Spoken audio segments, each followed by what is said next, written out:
Shalom jemaat Tuhan, welcome to Beyond Church. Saya mengundang kita sama-sama bangkit berdiri. Hari ini kita akan memulai ibadah kita, tapi sebelum kita memulai saya minta saudara untuk boleh tengok kanan kiri. Ucapkan good to see you, senang beribadah bersama kamu. Haleluya.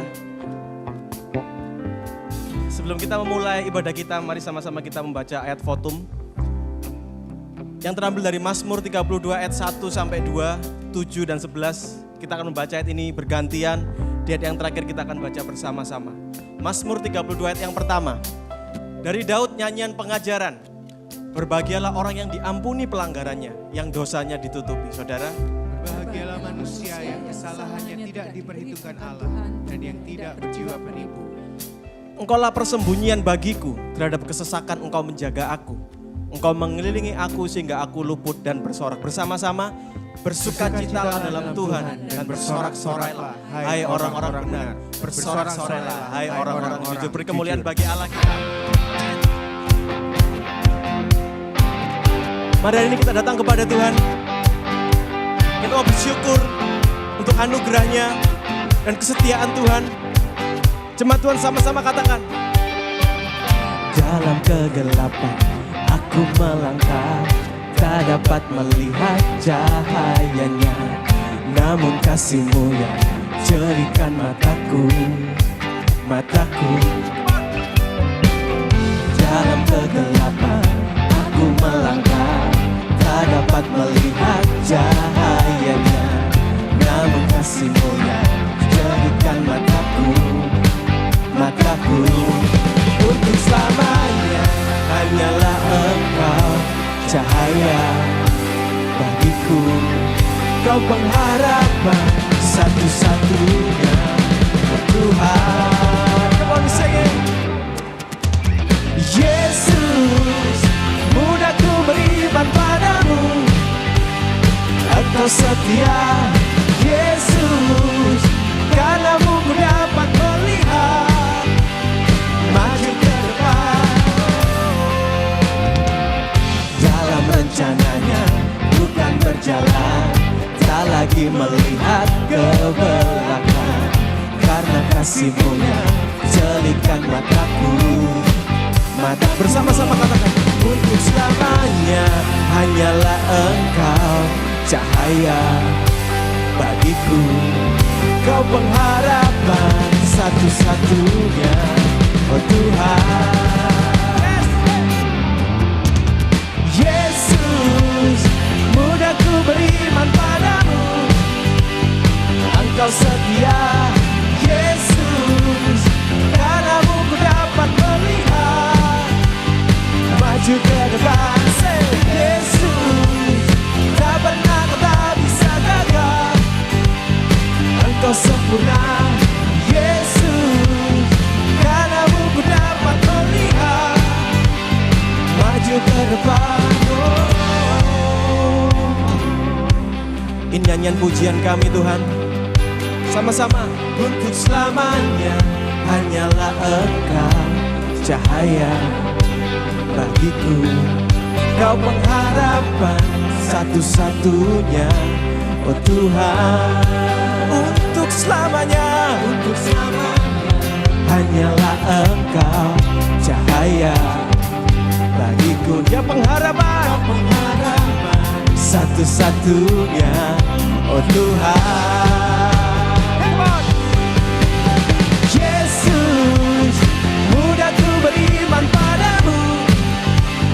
Engkau setia, Yesus, karena-Mu ku dapat melihat maju ke depan.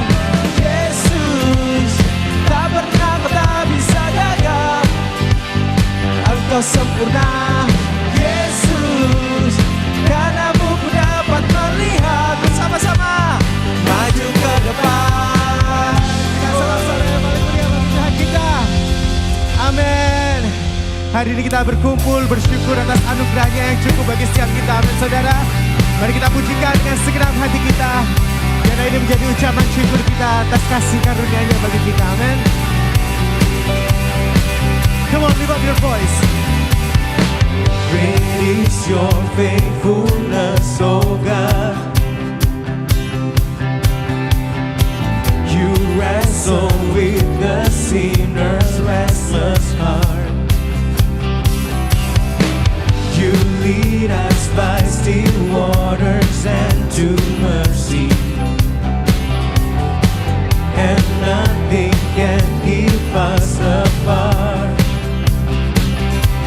So remember your people, remember your children, remember your promise, oh God.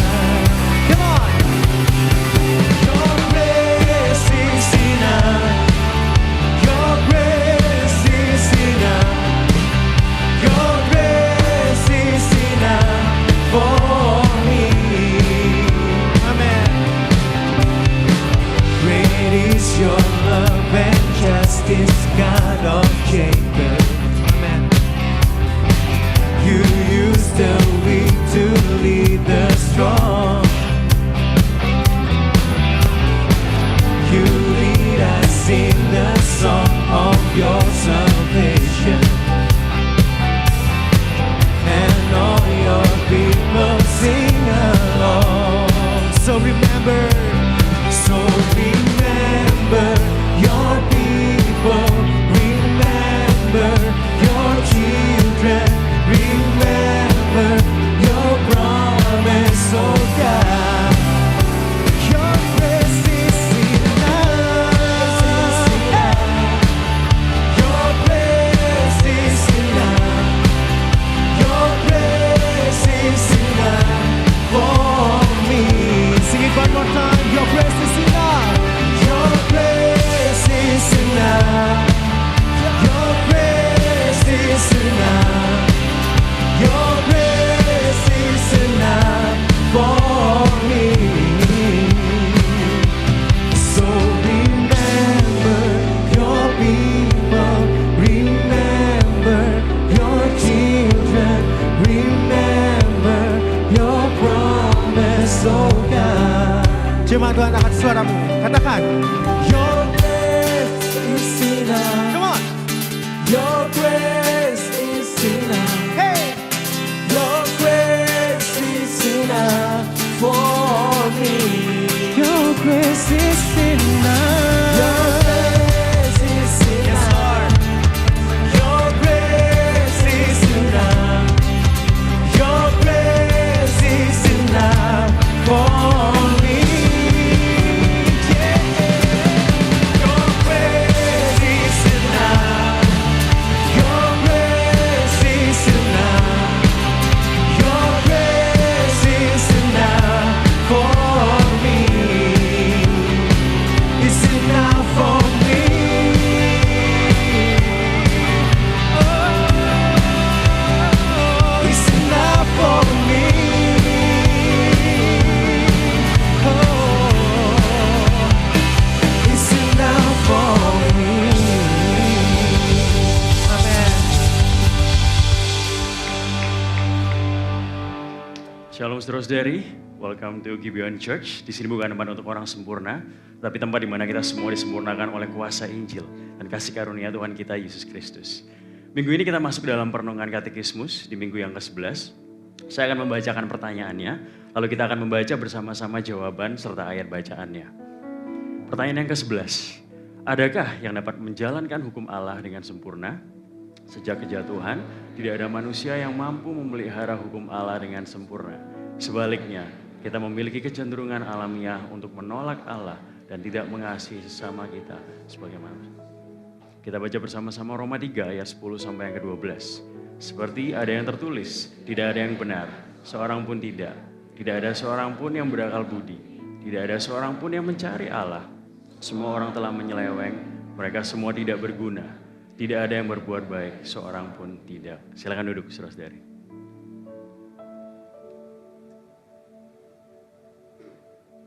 Saudara sekalian, jika kita jujur melihat kehidupan kita sehari-hari, banyak dari kita hidup dengan sebuah keyakinan yang diam-diam tertanam di dalam hati kita. Apa itu? Yaitu selama kita berusaha menjadi orang yang cukup baik, maka semuanya akan baik-baik saja. Sesungguhnya kita sedang membangun standar moral kita sendiri. Kita berkata dalam hati, setidaknya saya tidak seburuk orang lain.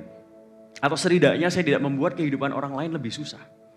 Kita berusaha menjadi orang yang bertanggung jawab, menjaga reputasi, dan melakukan beberapa hal baik bagi orang-orang di sekeliling kita. Namun tanpa kita sadari, perlahan-lahan kita mulai percaya bahwa nilai diri kita di hadapan Tuhan ditentukan oleh seberapa baik kita menjalani hidup kita. Seringkali tanpa sadar kita mengukur nilai diri kita di hadapan Tuhan berdasarkan kekuatan ataupun performa kita. Namun katekismus hari ini mengajak kita semua untuk melihat dengan jujur kondisi dari hati manusia, kondisi dari hati kita yang sesungguhnya. Alkitab berkata bahwa sejak kejatuhan manusia ke dalam dosa, tidak ada seorang pun yang mampu memelihara hukum Allah dengan sempurna. Dan baru saja kita baca bersama-sama di kitab Roma pasal yang ketiga dengan jelas menyatakan bahwa tidak ada yang benar, seorang pun tidak. Ini berarti masalah kita bukan karena kita kurang berusaha dengan lebih keras lagi atau kekurangan informasi yang kita tanamkan di dalam pikiran kita. Akan tetapi permasalahannya adalah hati kita sendiri yang telah rusak karena dosa. Kita mungkin hari ini terlihat baik di luar. Atau mungkin kita terlihat baik-baik saja secara eksternal. Tetapi di dalam hati kita seringkali Tuhan bukanlah pusat dari hidup kita. Bahkan ketika kita berbuat baik pun, motivasi kita seringkali tercampur dengan keinginan pribadi untuk diakui, untuk merasa aman, atau untuk membuktikan diri kita sendiri. Namun justru di titik inilah Injil menjadi kabar yang begitu indah bagi kita semua. Karena Allah tidak menyelamatkan kita berdasarkan kemampuan kita untuk menaati hukum Allah. Jika keselamatannya bergantung pada kesempurnaan kita, maka tidak ada seorang pun di muka bumi ini yang memiliki pengharapan. Tetapi Yesus datang melakukan apa yang tidak pernah dapat kita lakukan. Ia menjalani kehidupan yang sepenuhnya taat kepada hukum Allah. Dan di kayu salib ia menanggung hukuman atas semua kegagalan dan juga pemberontakan kita. Yesus dihukum seolah ia yang melanggar hukum Allah. Supaya apa? Supaya kita yang percaya kepadanya dapat diterima seolah-olah kita hidup dalam ketaatan yang sempurna. Dan ini adalah kabar baiknya. Ini inti Injil saudara-saudara bagi kita semua. Kita tidak diselamatkan oleh ketaatan kita kepada hukum Allah, tetapi oleh ketaatan Kristus bagi kita. Saudara, mari kita gunakan momen ini untuk sama-sama berefleksi. Apakah mungkin jauh di dalam hati kita hari ini, kita sebenarnya merasa bahwa kita tidak terlalu membutuhkan anugerah Tuhan. Mungkin karena kita mempunyai banyak pegangan di dalam kehidupan ini, atau apapun itu. Hari ini kita datang kepada Tuhan saudara-saudara, membawa daftar keberhasilan kita. Hari ini kita datang, sebetulnya kita membawa kebutuhan kita akan anugerah Tuhan. Oleh sebab itu saya mengundang setiap dari kita di tempat ini untuk bangkit berdiri. Mari kita dapat datang ke hadapan Tuhan dengan jujur. Mengakui bahwa kita tidak mampu menyelamatkan diri kita sendiri dengan kekuatan, dengan performa, dengan cara kita. Oleh sebab itu saya mengundang setiap dari kita di tempat ini untuk masuk dalam doa pertobatan secara pribadi. Dipersilahkan.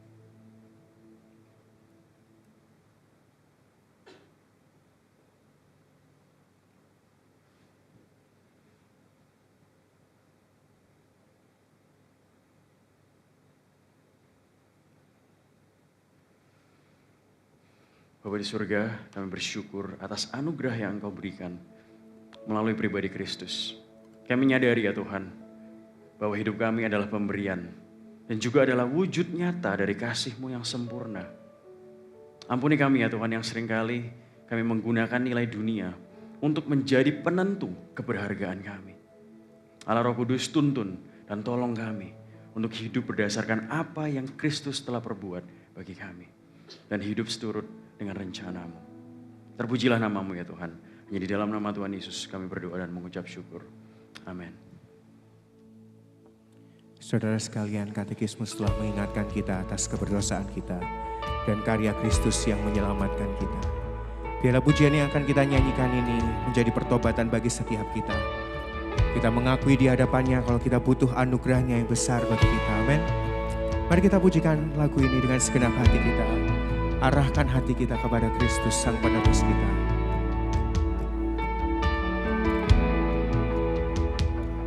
Tercurah darah Tuhanku di bukit Golgota, dan yang bertobat ditebus, terhapus dosanya, terhapus dosanya, terhapus dosanya, dan yang bertobat ditebus, terhapus dosanya.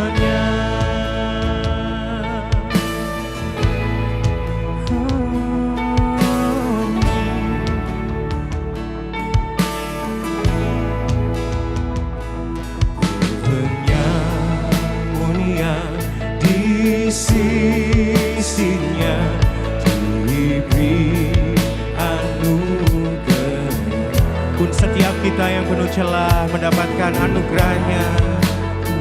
Ya, amin. Tiba saudaranya, tiba saudaranya,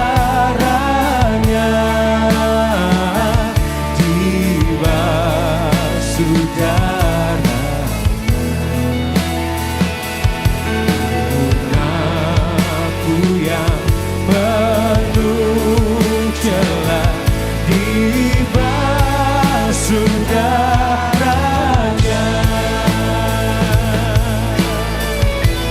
Terima kasih Tuhan.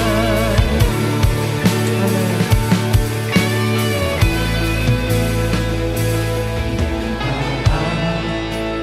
Domba darahmu tak hilang kuasa. Kita diselamatkan, katakan sehingga selamatku aku dan suci selamanya. Come on, lift up your voice.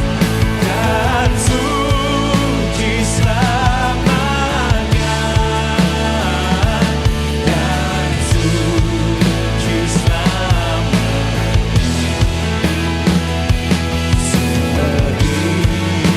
Selamatku umatku dan suci selamanya, dan suci selamanya, suci selamanya. Amin.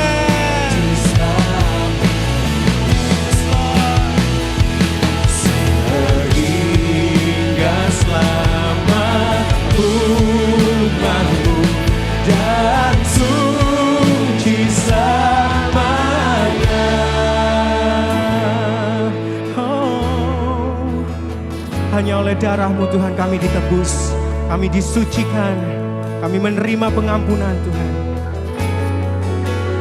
Hidupku telah ditebus hanya oleh darah Yesus, ku dapat hidup baru hanya oleh darah Yesus. Kulihat pengampunan, kulihat pengampunan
bertobat ditebus, terhapus dosanya, terhapus dosanya, Kau hapus dosa kami Tuhan, dan yang bertobat ditebus, terhapus dosanya.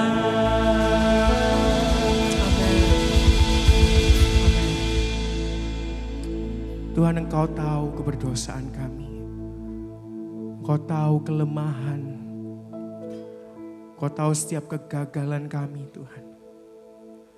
Tapi Engkau tetap memilih mati di atas kayu salib, mencurahkan darah-Mu bagi setiap kami. Bukti besarnya kasih-Mu kepada kami Tuhan. Terima kasih Tuhan. Engkau melupakan semua pelanggaran kami. Bahkan Engkau menyertai hidup kami Tuhan. Ini adalah kebenaran, ini adalah kabar baik, sukacita bagi kami Tuhan. Sungguh kasih-Mu besar bagi setiap kami Tuhan. Terima kasih Tuhan. Terima kasih Tuhan. Mari kita hampiri Tuhan dengan memandang anugerah-Nya yang melampaui pelanggaran kita, yang menjadikan kita anak-anak-Nya. Jemaat Tuhan bersama-sama. Kasih yang melupakan pelanggaran, walau Maha Tahu tak diingatnya. Allah hapuskan segala kesalahan, berlimpah kasih-Nya lampaui dosa. Puji Tuhan, sebab kasih-Nya sempurna. Kasih-Nya baru setiap pagi, berlimpah kasih-Nya lampaui dosa.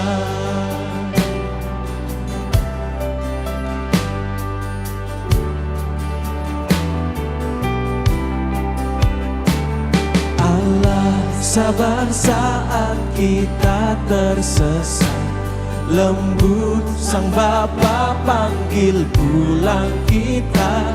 Disambutlah yang lelah dan yang jahat, berlimpah kasih-Nya lampaui dosa. Puji Tuhan, sebab kasih-Nya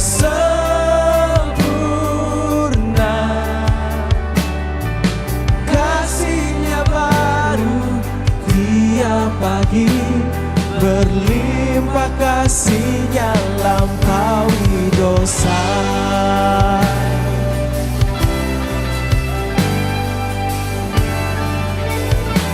Sama-sama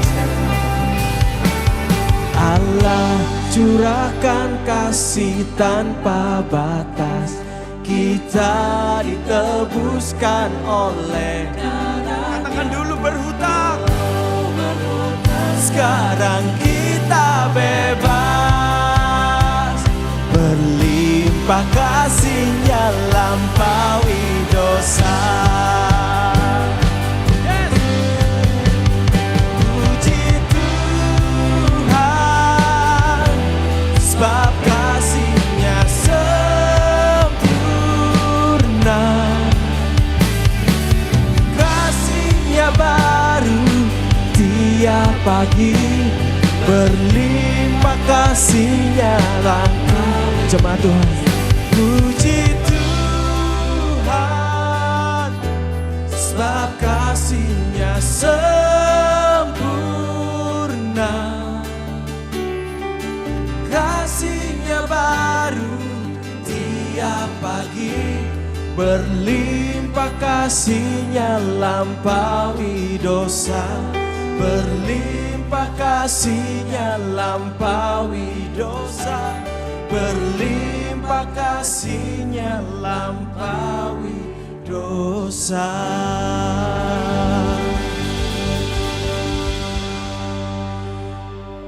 Tuhan, kami bersyukur untuk pekerjaan dan karya tangan-Mu. Sebagai bukti kasih-Mu. Sebagai bukti bahwa Engkau tidak hanya ada di sana, membiarkan kami sebatang kara di dunia ini, terikat dalam dosa dan pelanggaran kami. Tapi hari ini kami kembali mengingat Putra Allah turun bagi kami, memberikan hidupnya bagi kami, supaya kami beroleh status yang baru, sebagai orang-orang kudus Allah, anak-anak Allah yang menerima anugerah. Kami bersyukur karena anugerah-Mu mengubahkan hidup kami. Bahkan kasih setia-Mu mampu menulis ulang cerita hidup kami ya Tuhan. Biar hati kami terus bersuka cita dan merasakan kepuasan di dalam karya Tuhan yang mulia, yang agung, yang menebus hidup kami. Terima kasih Tuhan. Kalau sebentar kami akan mendengarkan firman-Mu, Allah Roh Kudus bantu kami. Biar kami kembali menemukan Kristuslah segala-galanya dalam hidup kami. Bantu kami Tuhan untuk kami boleh menghidupi firman-Mu. Boleh menghidupi Injil yang diberitakan. Dan kami boleh menjadi berkat dimanapun kami berada Tuhan. Terima kasih Tuhan. Kami siap mendengar. Hanya dalam nama Tuhan Yesus Kristus kami bersyukur, kami berdoa. Amin. Jemaat Tuhan silakan duduk.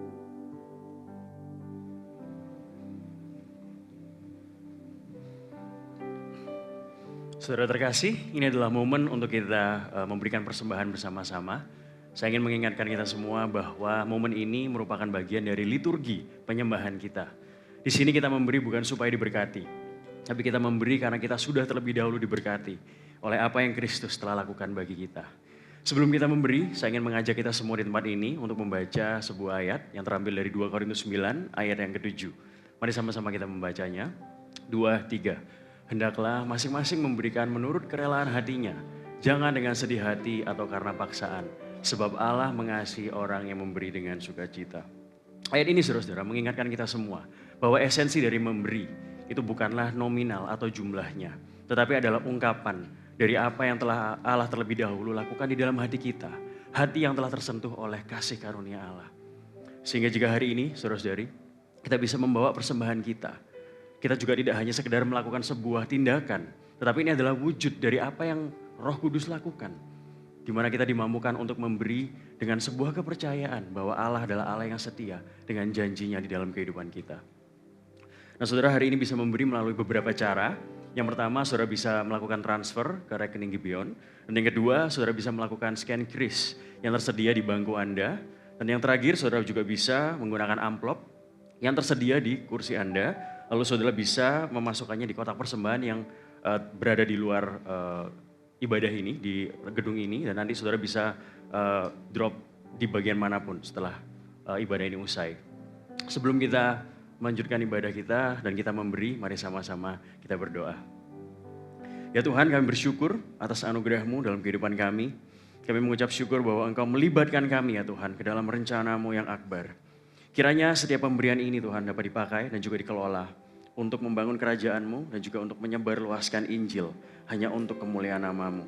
Kami siap memberi dengan hati yang penuh dengan sukacita dan rasa syukur. Dan kami memberi kepada satu nama, yaitu nama Tuhan Yesus. Dan di dalam nama-Mu kami berdoa ya Tuhan. Amin. Selamat memberi saudara-saudari.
Shalom Jemaat Gibeon, kembali bersama saya Fani dalam Gibeon Weekly News. Bagi Anda yang baru bergabung bersama kami ucapkan selamat datang. Kunjungi Connect Booth untuk berkenalan dengan para pastor kami di lobi lantai 1 sebelah kanan saat Anda keluar ruang ibadah. Di lobi juga tersedia bookstore, di sana ada berbagai buku yang berpusat pada Injil yang dapat membantu Anda mempelajari dan mendalami doktrin kekristenan. Pada Jumat 3 April, Gibeon Church mengadakan ibadah Jumat Agung dengan akustik worship dan perjamuan kudus. Dalam 3 sesi pukul 8, 10.30 dan 1 siang.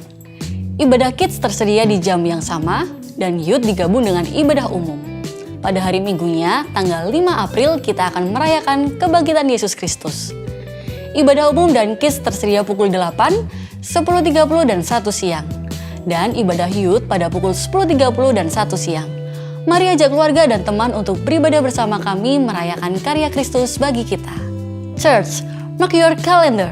Sehubungan dengan libur panjang, bagi Anda peserta kelas Anda pasti selamat, kelas APS akan libur sementara mulai hari ini dan akan dilanjutkan kembali pada 12 April. Selain itu, mulai 18 hingga 27 Maret, kegiatan K-Group serta layanan WhatsApp dan Tokopedia Gibeon Church akan libur sementara. Namun, ibadah hari Minggu tetap diadakan seperti biasa. Kiranya melalui momen ini, Anda dapat menikmati waktu yang berkualitas bersama keluarga terkasih. Informasi tadi sekaligus menutup perjumpaan kita hari ini. Selamat mendengarkan khotbah, Tuhan Yesus memberkati. Salam sejahtera saudara semua, sebelum kita mendengar firman Tuhan hari ini, saya ingin memperkenalkan seseorang yang sangat berharga bagi kami di Gibeon Church.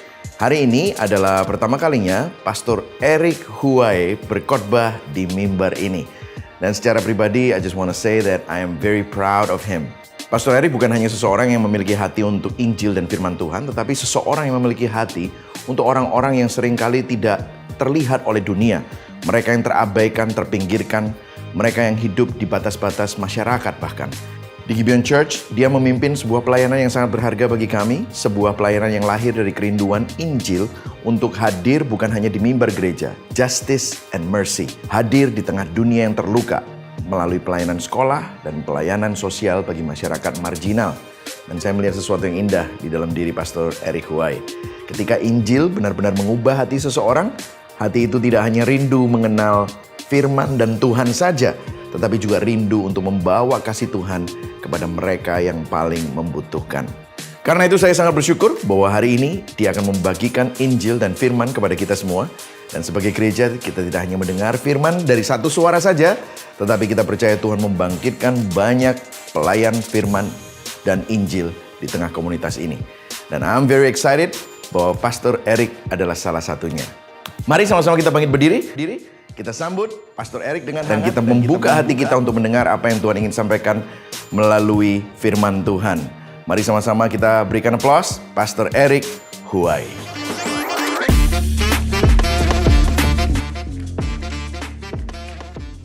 Oke, terima kasih untuk tim multimedia dan juga Pastor Mike yang sudah mempersiapkan segala sesuatu.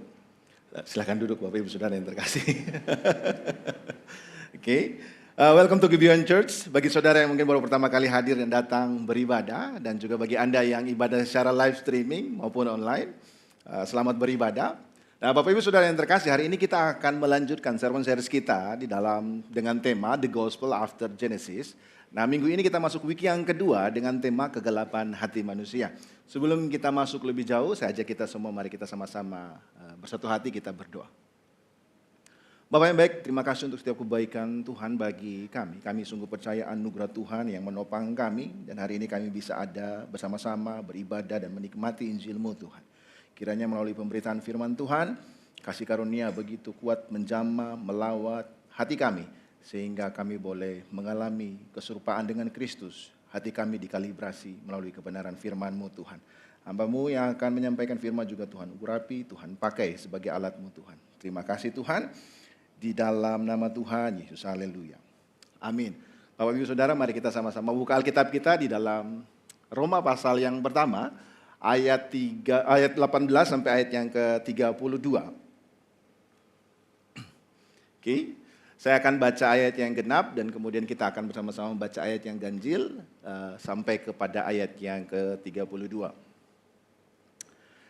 Sebab murka Allah nyata dari surga atas segala kefasikan dan kelaliman manusia yang menindas kebenaran dengan kelaliman. Karena apa yang dapat mereka ketahui tentang Allah nyata bagi mereka, sebab Allah telah menyatakan kepada mereka. Sebab apa yang tidak tampak daripadanya, yaitu kekuatannya dan kekuatannya yang kekal dan keilahiannya, dapat nampak kepada pikiran dari karyanya sejak dunia diciptakan, sehingga mereka tidak dapat berdalih. Sebab sekalipun mereka mengenal Allah, mereka tidak memuliakan Dia sebagai Allah dan mengucap syukur kepadanya. Sebaliknya, pikiran mereka menjadi sia-sia dan hati mereka yang bodoh menjadi gelap. Mereka berbuat seolah-olah mereka penuh hikmat, tetapi mereka telah menjadi bodoh. Mereka menggantikan kemuliaan Allah yang tidak fana dengan gambaran yang mirip dengan manusia yang fana, burung-burung, binatang-binatang yang berkaki 4 atau binatang-binatang yang menjalar. Karena itu Allah menyerahkan mereka kepada keinginan hati mereka akan kecemaran, sehingga mereka saling mencemarkan tubuh mereka. Sebab mereka menggantikan kebenaran Allah dengan dusta dan memuja dan menyembah makhluk dengan melupakan penciptanya yang harus dipuji selama-lamanya. Amin. Karena itu Allah menyerahkan mereka kepada hawa nafsu yang memalukan, sebab istri-istri mereka menggantikan persetubuhan yang wajar dengan yang tak wajar. Demikian juga suami-suami meninggalkan persetubuhan yang wajar dengan istri mereka dan menyala-nyala dalam birahi mereka seorang terhadap yang lain, sehingga mereka melakukan kemesuman, laki-laki dengan laki-laki, dan karena itu mereka menerima dalam diri mereka balasan yang setimpal untuk kesesatan mereka. Dan karena mereka tidak merasa perlu untuk mengakui Allah, maka Allah menyerahkan mereka kepada pikiran-pikiran yang terkutuk, sehingga mereka melakukan apa yang tidak pantas. Penuh dengan rupa-rupa kelaliman, kejahatan, keserakahan, dan kebusukan, penuh dengan dengki, pembunuhan, perselisihan, tipu muslihat, dan kefasikan. Mereka adalah pengumpat, pemfitnah, pembenci Allah, kurang ajar, congkak, sombong, pandai dalam kejahatan, dan tidak taat kepada orang tua. Tidak berakal, tidak setia, tidak penyayang, tidak mengenal belas kasihan. Sebab walaupun mereka mengetahui tuntutan-tuntutan hukum Allah, yaitu bahwa setiap orang yang melakukan hal-hal demikian patut dihukum mati, mereka bukan saja melakukannya sendiri, tetapi mereka juga setuju dengan mereka yang melakukannya. Nah, Bapak Ibu Saudara yang terkasih, saya ingin memulai dengan sebuah pertanyaan yang membawa kita untuk memahami terkait dengan konsekuensi dosa. Ketika Anda mendengarkan kata murka, apa yang timbul dalam benak saudara? Biasanya kalau kita mendengarkan kata murka ini kalau kita memberikan level pada jenis kemarahan, biasanya ini levelnya cukup tinggi, gitu ya. Kalau seandainya Anda suka makan di permimian yang ada level pedasnya gitu ya, itu biasanya level 5, begitu ya. Nah, murka ini adalah level kemarahan yang tinggi begitu. Bahkan kalau kita mau jujur, kadang-kadang level murka ini marah yang sampai nggak ada logikanya, gitu ya, melampaui akal sehat begitu. Tapi Bapak Ibu Saudara, kita perlu memahami dengan lebih objektif. Kenapa? Kita memberikan pengertian pada kata murka ini berdasarkan apa? Berdasarkan kecenderungan hati manusia yang telah jatuh ke dalam dosa. Sehingga pengertian yang tadi kita sebutkan itu tidak terlalu tepat untuk kita nyatakan kepada Allah. Karena Allah tidak dikuasai oleh dosa. Gitu ya. Kita mulai dari situ dulu. Nah, minggu lalu kita sudah mendengarkan apa yang telah disampaikan yang begitu indah oleh Pastor Erik. Bahwa kita mendengarkan bahwa Injil itu bukan sekedar ajakan untuk menjadi orang baik. Kita sudah mendengar bahwa Injil itu bukan sekedar agama yang lebih benar. Kita sudah mendengarkan bahwa Injil itu bukan sekedar mendorong orang untuk hidup lebih rapi, lebih baik. Kita mendengarkan bahwa Injil adalah kabar baik tentang apa yang Allah sudah kerjakan di dalam Kristus bagi orang yang berdosa. Itulah sebabnya Paulus berkata bahwa Injil adalah kekuatan Allah yang menyelamatkan. Nah, minggu ini kita akan belajar mengapa hanya Injil yang dapat menyelamatkan kita dari murka Allah. Nah saudara, kita ini hidup di dalam zaman yang sangat suka dengan kasih, penerimaan, mujizat kesembuhan, bahkan berkat-berkat. Begitu ya. Saya pernah punya pengalaman Bapak Ibu. ada jemaat dulu waktu saya di tempat pelayanan, ketika mereka baru habis ibadah satu di gereja yang kami layani, itu bisa di ibadah kedua dia bisa berada di gereja yang lain untuk beribadah, begitu ya.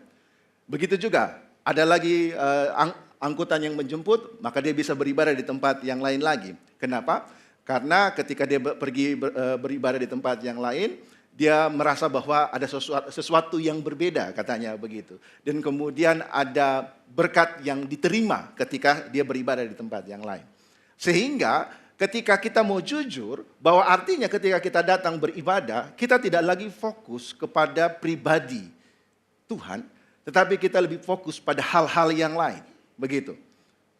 Nah, anehnya di saat yang sama ketika kita mencintai berkat Tuhan, dalam tanda petik, di saat yang sama kita semakin alergi dengan kata-kata seperti kekudusan. Kita alergi dengan hukum. Kita alergi dengan kata-kata dosa. Kita alergi dengan penghakiman. Sehingga banyak orang hari ini hanya berkata bahwa Allah itu kasih. Tapi sangat sedikit yang mau berhenti dan kemudian bertanya secara jujur dalam hati kita masing-masing. Kalau seandainya benar bahwa Allah itu kasih, lalu mengapa kita harus memerlukan salib untuk menebus dan menyelamatkan kita? Mengapa kita butuh pengampunan? Dan dari apa sebenarnya kita diselamatkan? Kita mau Allah yang menghibur, tetapi kita tidak mau Allah yang menuntut. Kita mau Allah yang memeluk, tapi kita tidak mau Allah yang mengadili. Kita mau kasih, tapi kita tidak mau kekudusan. Dan bukan cuma itu Bapak Ibu. Fenomena ini sebenarnya itu juga merupakan kecenderungan setiap manusia, termasuk kita juga. Kita senang mendengar bahwa Allah mengasihi kita, tetapi tidak nyaman ketika Alkitab berkata bahwa Allah juga membenci dosa dengan kekudusan yang sempurna. Akibatnya apa? Salib menjadi biasa, anugerah menjadi sangat murah, dan Injil terdengar seperti nasihat moral yang manis. Dampaknya Bapak Ibu Saudara, kasih Allah diperkecil menjadi sekedar kelembutan, dan Injil direduksi menjadi sekedar penghiburan rohani. Tapi Bapak Ibu, mari kita kembali pada konteks di mana Rasul Paulus mengingatkan kita di dalam Roma pasal 1 ayat 18 ini. Kitab Roma tidak memberi kita Injil yang manis-manis tapi kosong. Di dalam Roma pasal 1 ayat 17, Paulus berkata bahwa kebenaran Allah itu sudah dinyatakan. Lalu tanpa jeda di ayat yang ke-18, Paulus berkata bahwa murka Allah pun dinyatakan. Setelah kebenaran itu dinyatakan, murka juga dinyatakan kepada kita. Artinya apa? Injil bersinar justru karena ada latar yang gelap. Manusia tidak dapat menyelamatkan dirinya sendiri. Surat ini ditulis kepada jemaat di Roma. Nah, Bapak Ibu Saudara yang terkasih, Roma adalah merupakan ibu kota pada saat itu ya, dalam kerajaan Roma pada saat itu. Sehingga banyak orang yang berkumpul di sana memiliki peradaban yang cukup baik dibanding daerah yang lain pada masa itu. Artinya apa? Paulus menulis surat ini bukan kepada orang-orang yang barbar tanpa aturan, tanpa nilai dalam hidup mereka, tetapi kepada pusat dunia yang paling maju. Artinya, kemajuan budaya tidak pernah menyelesaikan masalah dosa, sehingga ada surat Roma ini ditulis kepada mereka. Peradaban bisa tinggi, moralitas bisa dipoles, agama bisa dijalankan, tapi tanpa Kristus, manusia tetap berada di bawah murka Allah. Karena itu, sebelum kita bisa mengagumi kasih Allah, Paulus memaksa kita untuk melihat dulu realitas yang tidak nyaman ini. Murka Allah telah dinyatakan dari surga atas segala kefasikan dan kelaliman manusia. Untuk itu, ada 3 poin yang bisa kita pelajari bersama-sama pada hari ini. Yang pertama adalah hati manusia yang gelap. Yang kedua, 2 ilusi besar hati manusia. Dan yang ketiga, Injil yang terang. Kita masuk pada poin yang pertama. Hati manusia yang gelap. Saudara, di dalam Roma pasal 1 ayat 18 ini, Paulus membuka dengan sebuah pernyataan yang cukup tegas bagi kita semua. Sebab murka Allah nyata dari surga atas segala kefasikan dan kelaliman manusia yang menindas kebenaran dengan kelaliman. Nah, kata menindas dalam ayat ini menggunakan kata kateko. Artinya apa? Memegang dengan kuat atau menahan atau menekan. Nah, di dalam pulpit commentary, dia memberikan penjelasan yang cukup indah bagi kita untuk kita dapat mengerti. Dia mengatakan begini, kata kateko ini berarti memegang dalam arti yang positif. Ini menunjukkan pegangan yang kuat, bukan pegangan yang longgar, seperti yang tersirat di dalam ungkapan ini.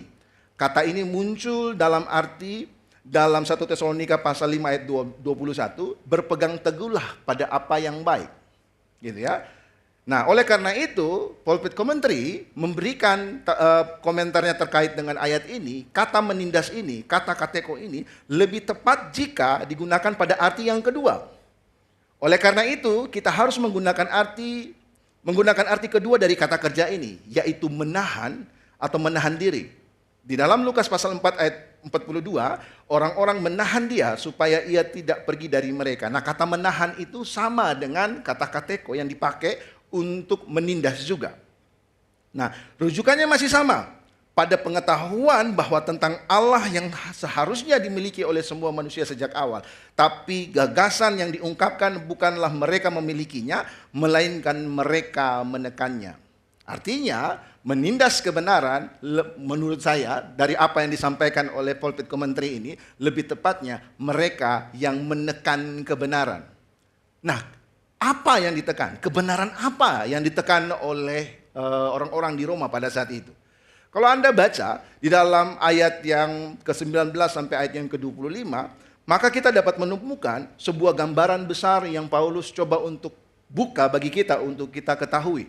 Setelah dia bicara terkait dengan gambaran besar ini, akar masalah ini, baru Paulus mulai menuliskan terkait sederetan daftar dosa-dosa perilaku yang muncul pada ayat 26 sampai ayat yang ke-31. Jadi, di poin ini Paulus sedang menunjukkan bahwa masalah manusia itu bukan sekedar kurang baik. Kenapa? Karena rentetan-rentetan kejahatan, kecemaran, hawa nafsu, penyimpangan seksual, semuanya itu muncul setelah ada ayat 19 sampai ayat yang ke-21 ini, 25 ini. Baru muncul rentetan-rentetan perbuatan itu. Artinya apa? Akar masalah manusia itu bukan tentang kurang baik, atau kurang beragama, atau kurang religius. Masalah manusia adalah ini. Mereka mengenal Allah, tapi tidak memuliakan Dia. Mereka mengenal Allah, tetapi tidak mengucap syukur atas kebesarannya. Kemudian hati mereka itu menjadi gelap. Mereka menukar kemuliaan Allah, kemudian mereka menyembah ciptaan, bukan menyembah Sang Pencipta. John Piper memberikan penegasan terkait apa yang dilakukan, yang dikatakan oleh Rasul Paulus di dalam ayatnya yang pertama, ayat yang ke-18 sampai ayat yang ke-25 ini. John Piper bilang begini, jadi inilah kebenaran yang kita tekan. Tuhan, terlepas dari kasih karunia Tuhan dalam hidup kita, ada Tuhan. Dia adalah pencipta. Dia adalah pencipta segala sesuatu. Jadi bukan dewa, melainkan Tuhan yang maha kuasa. Dia maha kuasa, lebih berkuasa dari segalanya, karena Dia menciptakan segala sesuatu. Dia kekal, karena tidak ada sesuatu pun di luar Dia yang dapat menciptakannya. Karena itu kita harus ada untuk menunjukkan kemuliaannya, dan bukan bersaing dengannya dalam hal kemuliaan. Ini artinya apa? Artinya kebenaran yang ditekan oleh orang-orang Roma pada saat itu adalah faktanya mereka tahu bahwa Tuhan itu ada. Tidak berhenti di situ. Mereka juga tahu bahwa Tuhan adalah Allah yang maha kuasa. Dialah sumber segalanya. Tetapi mereka menekan itu, mereka mengabaikan itu. Mereka tidak menunjukkan hidup mereka sebagai alat di mana kemuliaan Tuhan dapat dinyatakan. Mereka justru bersaing dengan Allah di dalam hal kemuliaan itu. Kebenaran inilah yang ditekan. Nah, senada dengan apa yang dikatakan oleh John Piper, Timothy Keller juga mengatakan hal demikian. Timothy Keller bilang begini, Anda tidak mungkin menekan sesuatu kalau Anda tidak memilikinya. Lalu, apa yang mereka miliki? Apa yang kita miliki? Jawabannya adalah kebenaran. Kemudian Timothy Keller melanjutkan, kebenaran yang seperti apa? Apa itu kebenaran? Kebenaran itu adalah, dan ketika Anda membaca sisa paragraf kecil ini, Paulus menjelaskan bahwa pada dasarnya jauh di dalam hati kita, Kita tahu bahwa Allah itu ada. Dan kita tahu tentang kuasanya yang kekal serta natur ilahinya. Ini apa yang mau disampaikan oleh Timothy Keller bagi kita? Jadi begini Bapak Ibu Saudara. Ketika kita tahu bahwa Tuhan itu ada. Bahwa ketika kita tahu bahwa Tuhan itu maha kuasa. Tetapi ketika pada saat yang sama kita mengingkarinya, kita mengabaikannya, itulah kebenaran yang ditekan. Jadi Paulus ingin membuktikan kepada kita, ingin menyatakan kepada kita bahwa masalah yang menjadi akar utamanya itu bukan hanya sekedar kecacatan moral yang mereka punya. Akar masalahnya adalah ini. Akar dosa adalah ini. Penyembahan hati yang rusak karena hati mereka itu sudah gelap. Alasan utama manusia menolak kebenaran bukan karena kurang bukti bahwa Tuhan itu ada. Tetapi karena mereka mencintai dosa. Oleh sebab itu, maka murka Allah itu nyata atas hati yang menolak kebenaran. Oleh sebab mereka menekan kebenaran itu, maka murka Allah itu nyata dari surga, kata Rasul Paulus. Perhatikan baik-baik ini Bapak Ibu Saudara yang terkasih. Paulus berkata di dalam ayat yang ke-17, kebenaran Allah sudah dinyatakan di dalam Injil. Tetapi di dalam ayat yang ke-18, ia langsung berkata bahwa murka Allah juga dinyatakan dari surga atas segala kefasikan dan kelaliman manusia. Artinya apa? Paulus membuka bagian ini dengan sesuatu yang sangat serius. Murka Allah. Tetapi Bapak Ibu, kita perlu hati-hati di dalam memahami murka Allah ini. Saya perlu segera meluruskan satu hal. Tadi di depan saya sempat notice, kita memandang murka itu dengan persepsi manusia adalah kemarahan yang begitu hebatnya sehingga melakukan sesuatu ekspresinya melampaui dari akal manusia ya. Itu kalau manusia yang berdosa. Terus bagaimana dengan murka Allah? Murka Allah bukan seperti manusia. Murka Allah itu bukan berarti Allah sedang marah seperti manusia yang meledak-ledak. Bukan karena Allah itu temperamental. Bukan karena Allah itu kehilangan kontrol, tetapi karena Allah itu kudus, Allah itu benar, Allah itu adil. Murka Allah adalah respon kudus Allah terhadap dosa manusia yang aktif menekan kebenaran. Mengapa demikian? Karena Allah benar, Ia tidak bisa menganggap dosa sebagai hal yang sepele. Mengapa demikian? Karena Allah itu adil, Ia tidak bisa membiarkan pemberontak manusia tanpa ada respon dari Allah. Tetapi perhatikan baik-baik. Murka Allah bukan berarti temperamental seperti manusia. Seperti itu ya. Nah, John MacArthur memberikan komentarnya terkait dengan hal ini. Dia bilang begini. Oleh karena itu, murka Allah tidak seperti apapun yang kita ketahui di dunia saat ini. Murka Allah tidak seperti amarah manusia yang selalu tercemar oleh dosa. Murka Allah selalu dan sepenuhnya itu benar dan tidak pernah kehilangan kesabaran. Amarah Allah bukanlah amarah yang berubah-ubah dan tidak rasional, tetapi merupakan satu-satunya tanggapan yang dapat dimiliki Allah yang kudus terhadap kejahatan. Allah tidak mungkin kudus dan tidak murka terhadap kejahatan. Kekudusan tidak dapat mentolerir ketidakkudusan.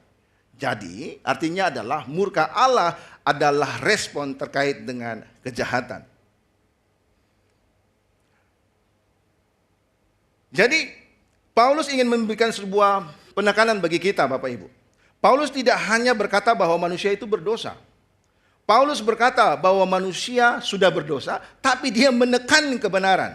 Artinya masalah manusia bukan sekedar kelemahan secara moralitas. Bukan sekedar ketidaktahuan rohani. Bukan sekedar belum mengerti. Masalah manusia adalah penolakan aktif terhadap terang yang sudah Allah nyatakan. Manusia bukan netral. Manusia bukan korban yang pasif. Manusia bukan sekedar tersesat karena kurangnya informasi. Manusia sedang menolak Allah dari hati. Mereka tahu cukup banyak tentang Allah untuk bertanggung jawab, tetapi mereka menekan kebenaran itu supaya tidak mengganggu dosa mereka. Jadi sebelum Paulus berbicara terkait dengan perilaku-perilaku yang rusak, rentetan-rentetan perilaku yang ada di dalam ayat 26 sampai 31 itu tadi, Dia terlebih dahulu menyingkap akar hati yang rusak. Manusia tidak mencintai kebenaran, manusia menekan kebenaran. Inilah yang kita kenal dengan yang namanya total depravity atau kerusakan total di dalam manusia. Oleh karena itu, mengapa Allah menyerahkan kita sebagai respon dari murkanya? Allah menyerahkan manusia kepada kedegilan hatinya. Nah, saudara, Paulus mengulang satu frasa yang sangat mengerikan sebanyak 3 kali. Dalam ayat 24, ayat 26, ayat 28. Karena itu Allah menyerahkan mereka. Bapak Ibu Saudara yang terkasih, pengulangan ini bukan kebetulan. Paulus sedang menegaskan bahwa murka Allah itu bukan hanya sesuatu yang terjadi pada akhir zaman nanti. Paulus sementara menyatakan bahwa murka Allah juga sudah bekerja sekarang di dalam sejarah, di dalam hidup manusia yang terus menolak Dia. Jadi ketika Anda melihat rentetan-rentetan dosa perilaku yang ada di dalam ayat 26 sampai ayat yang 31 itu, maka kita harus memahami bahwa Paulus sengaja menulis rentetan-rentetan perilaku-perilaku yang ada itu, daftar dosa itu supaya apa? Supaya membuat kita semua tertuduh untuk melihat akan hal itu. Dengan kata lain, Roma 1 bukan hanya menuduh kelompok tertentu, tetapi ia sedang membangun argumen mengenai universal tentang dosa manusia. Nah, ini cukup indah Bapak Ibu. Karena itu Allah menyerahkan mereka. Karena kita akan melihat korelasinya dengan Injil nanti di belakang. Kata yang digunakan di dalam Allah menyerahkan mereka itu Bapak Ibu, John MacArthur memberikan pengertian begini. Paradidomi. Paradidomi ini adalah istilah Yunani dan itu adalah istilah hukum, istilah yang digunakan untuk menangkap seseorang penjahat dan menyerahkan untuk dihukum atau dieksekusi. Jadi begini Saudara. Kata paradidomi ini dalam Roma 1 ini bukan kata yang lembut. Ini adalah kata yang cukup keras, istilah hukum dan bahasa pengadilan. Jadi ketika Paulus berkata bahwa Allah menyerahkan mereka, ia sedang menunjukkan bahwa murka Allah bukan hanya untuk nanti di akhir zaman. Murka Allah itu sudah dimulai dan dinyatakan sekarang. Dengan ekspresinya apa? Allah menyerahkan mereka. Ketika Allah sebagai hakim yang kudus menyerahkan manusia kepada akibat dosa yang mereka pilih sendiri. Allah menyerahkan manusia karena dosa, bukan karena ia berhenti menjadi hakim, tetapi justru karena ia sementara bertindak sebagai hakim. Senada dengan itu, R.C. Sproul memberikan penegasan juga terkait dengan hal itu. Dia bilang begini, Allah menyerahkan mereka kepada apa yang mereka inginkan. Ia meninggalkan mereka kepada dorongan-dorongan berdosa mereka sendiri, melepaskan kendalinya dan berkata, jika kamu ingin berbuat dosa, silakan berbuat dosa. Inilah yang kita sebut dalam teologi sebagai pengabaian yudisial. Atau di dalam bahasa saya, daerah saya, judicial abandonment. Gitu. Nah, dalam konteks ini saudara, kita keliru jika kita mengira bahwa belas kasihan Tuhan atau kebaikan Tuhan yang membiarkan manusia untuk terus hidup di dalam dosa. Anda mungkin pernah mendengarkan istilah ini. Ya karena kasih Tuhan begitu besar, menerima apapun yang menjadi saya apa adanya begitu. Terus akhirnya kita tenggelam di dalam kehidupan kita. Kita pikir itu kasih karunia Tuhan karena Tuhan mengampuni kita. Perhatikan baik-baik, merujuk pada Roma ini justru adalah murka Allah yang dinyatakan. Anda diserahkan kepada kedagingan Anda, kepada kedegilan hati Anda. Begitu. Jadi kita keliru ketika kita mengira bahwa belas kasihan atau kebaikan Tuhanlah yang membiarkan manusia untuk terus berbuat dosa. Sebenarnya murkanya lah yang membiarkan kita terus menghancurkan diri kita sendiri di dalam dosa. Jadi istilah judicial abandonment ini atau pengabaian secara yudisial ini adalah tindakan Allah yang adil ketika ia menyerahkan manusia yang berdosa kepada keinginannya, hawa nafsunya, kebutaan pikirannya sendiri sebagai bentuk penghukuman atas penolakan mereka terhadap Allah. Satu keputusan penghakiman yang aktif dan yang adil. Artinya begini saudara, Allah bukan pencipta dosa. Allah bukan penyebab dari moral, dari kejahatan. Tetapi justru Allah melepaskan kekangan anugerah umumnya, lalu membiarkan manusia menuai konsekuensi dari pemberontakannya. Saudara mungkin ingat ini, peristiwa ketika Yesus memberikan perumpamaan terkait dengan anak bungsu yang hilang. Ini adalah gambaran yang paling tepat untuk kita bicara terkait dengan judicial abandonment. Ketika anak itu meminta warisannya sebelum papanya meninggal gitu ya. Apa yang dilakukan? Bapaknya memberikan, dan setelah itu dia menjadi anak yang baik, yang soleh, taat kepada orang tuanya, begitu? Enggak, justru dia pergi gitu ya. Dia pergi ke kota dan apa yang dia lakukan? Berfoya-foya, pesta pora di sana. Sampai akhirnya dia berakhir di kandang babi. Gitu kan? Pada dalam titik yang terendah itu, kemudian dia sadar. Ketika dia kembali ke rumahnya, apa yang terjadi? Bapaknya mengambil rotan untuk menghajarnya begitu. Oh enggak ya, gitu ya. Bapaknya menyambut dan membuat pesta bagi dia. Itulah judicial abandonment. Allah membiarkan kita untuk terus tenggelam di dalam dosa kita. Dan ingat, itu bukan kasih karunia, itu murka Allah terhadap kita. Dampak dari murka Allah. Apakah kemudian judicial abandonment ini tidak memiliki sebuah tujuan ketika Allah melakukan itu? Apakah Allah melepaskan kontrol sepenuhnya? Jawabannya tidak. Tujuan dari judicial abandonment ini adalah menelanjangi kondisi hati manusia yang sebenarnya. Semakin kita jauh, semakin kita jatuh, semakin kita tenggelam, justru disitulah kita akan melihat kecenderungan hati kita yang sebenarnya. Artinya, tujuan dari pengabaian yudisial ini adalah menelanjangi kondisi hati manusia yang sebenarnya atau menyingkapkan apa yang ada di dalam hati kita. Jadi selama Allah masih menahan banyak hal lewat anugerah umumnya, tatanan sosial, rasa malu, hati nurani, struktur keluarga, norma, dan nilai hukum atau budaya, manusia sering masih tampak baik-baik saja. Tetapi ketika Allah menyerahkan apa yang ada di dalam hati kita, cenderungnya itu keluar ke permukaan. Dosa yang tersembunyi itu menjadi dosa yang terbuka. Kegelapan yang tersembunyi itu justru menjadi nyata. Jadi tujuannya adalah menunjukkan siapa manusia sebenarnya ketika mereka dilepas dari kekangan anugerah umum Allah. Judicial abandonment tidak menciptakan hati yang rusak, tapi dia menyingkapkan hati yang memang sudah rusak. Oleh karena itu Bapak Ibu, hati yang gelap tidak pernah berhenti menyembah. Dan inilah yang membuat murka Allah di dalam Roma pasal 1 ini begitu serius. Manusia tidak sedang menjadi kosong secara rohani. Hati yang gelap itu tetap aktif, tetap mencari, tetap bersandar, tetap menyembah. Hanya saja ia tidak lagi menyembah Allah yang kudus, Allah yang hidup. Dia menyembah sesuatu yang lain.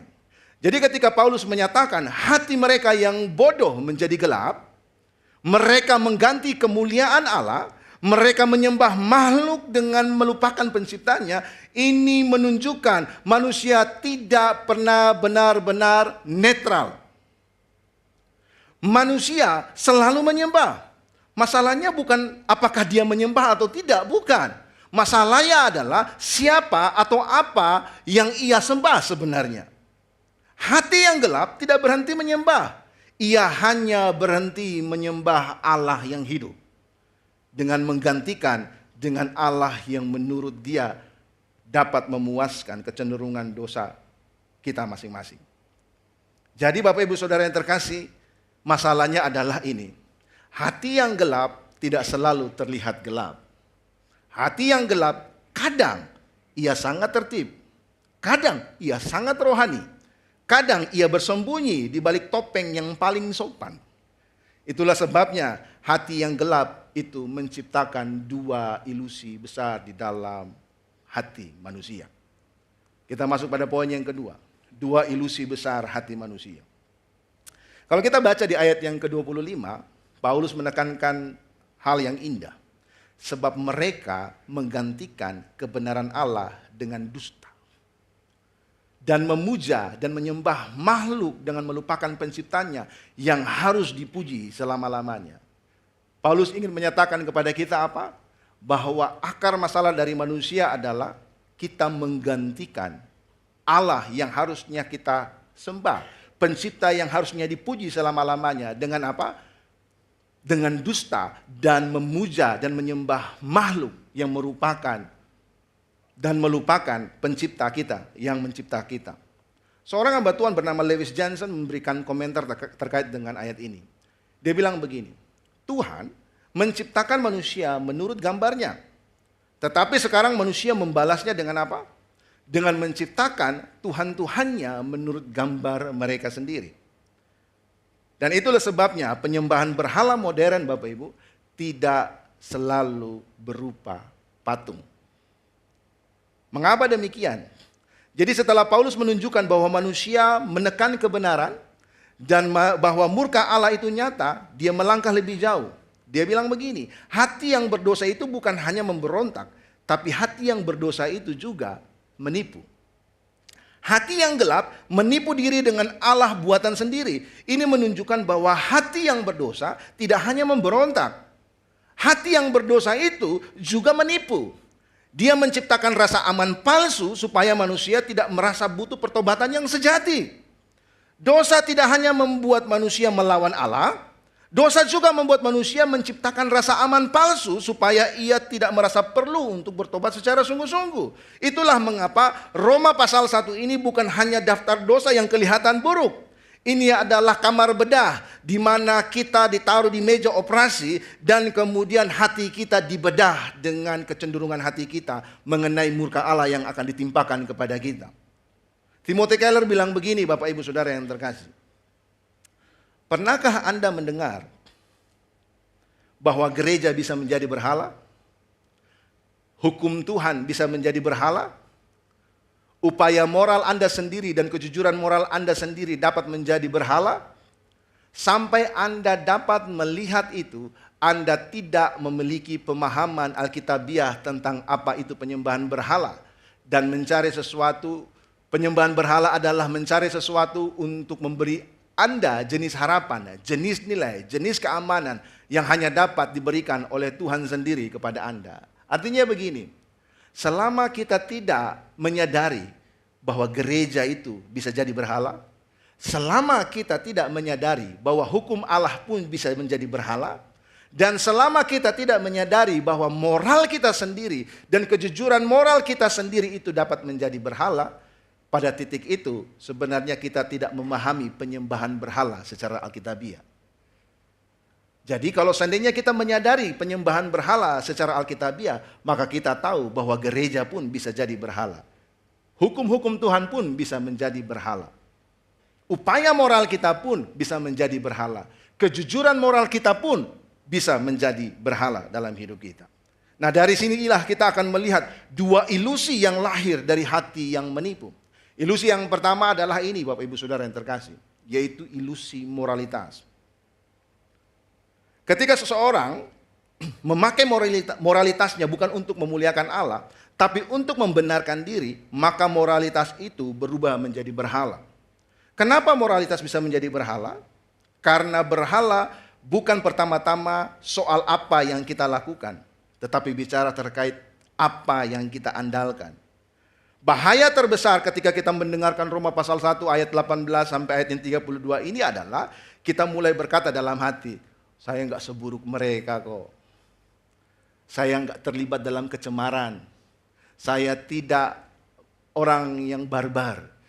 Saya lebih baik, saya rajin ibadah kok. Saya rajin berdoa kok. Saudara, pada titik yang demikian, sebenarnya kita terjerumus di dalam ilusi ini. Karena seseorang bisa saja hidupnya tidak liar. Bisa saja hidupnya tidak kacau. Bisa saja hidupnya itu tidak memalukan di mata dunia. Tetapi bisa saja juga dia berada posisi yang jauh dari Allah. Mengapa? Karena masalahnya bukan hanya apa yang kita lakukan, tetapi apa yang kita andalkan. Jika seseorang memakai moralitasnya untuk memuliakan Allah, itu anugerah Bapak Ibu Saudara yang terkasih. Tetapi jika ia memakai moralitasnya sebagai standar untuk menilai orang lain lebih buruk dari dia, hati-hati. Kita sementara berada pada posisi di mana kita berada dalam ruang lingkup ilusi secara moralitas. Kita memakai itu untuk merasa lebih baik dari orang lain, untuk menutupi kebutuhan akan belas kasihan, dan untuk membenarkan diri di hadapan Allah, maka moralitas itu telah berhenti menjadi ketaatan. Moralitas itu berubah menjadi berhala.